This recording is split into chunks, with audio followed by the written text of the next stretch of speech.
Ano ang microbiome? Hi, I'm Dr. Virgil Lo, isang gastroenterologist at yan ang pag-uusapan natin. Ang gut microbiome ay part ng ating healthy digestive system, no? So as much as trillions ng microorganisms ay namumuhay sa ating digestive tract, no? Usually mga bacteria, ito like mga lactobacillus. So ito ay nag-improve ng ating digestion, yung mga good bacteria. Tapos nagpo-produce din sila ng mga certain vitamins like vitamin K, tapos mga short chain fatty acids din. So nag-improve din sila ng immune system ng ating katawan. So meron good and bad bacteria sa ating gut microbiome. So ang mahalaga dito ay yung balance na tinatawag. So dapat mas marami sana yung good bacteria kaysa sa bad bacteria. Kasi kapag mas marami ang bad bacteria, like yung mga E. coli, Salmonella, tapos Clostridium, magkakos ito ng harm sa ating katawan. No? So, pwede tayo magka-infection unang-una kasi nagpo-produce ng mga toxins yung ibang bad bacteria.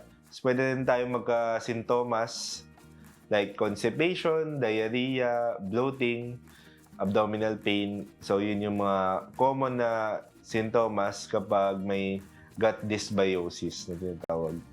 So, mapapadami natin ang good bacteria sa ating katawan. Unang-una sa pagkain ng tama, no? High fiber diet. Kumain tayo lagi ng gulay or prutas at least once a day.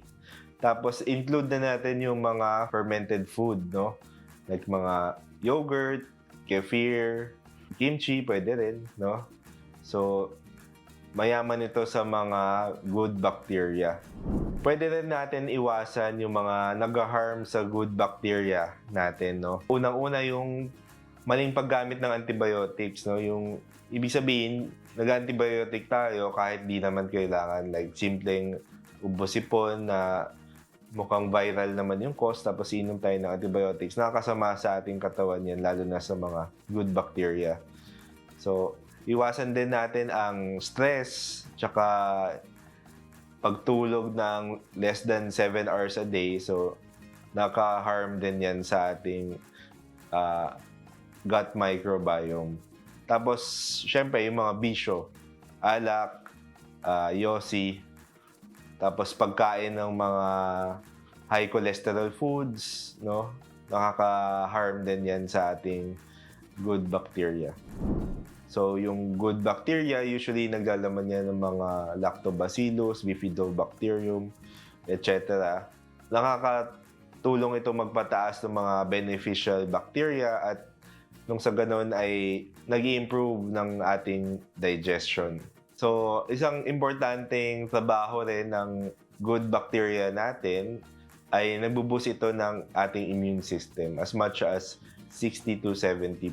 So, pag malusog ang ating tiyan, malusog rin ang ating katawan. Thank you for watching this video. Once again, I'm Dr. Virgil Lo, isang gastroenterologist sa Fidel Mundo Medical Center. For more gut information, please follow my Facebook page, Pinoy Gastro.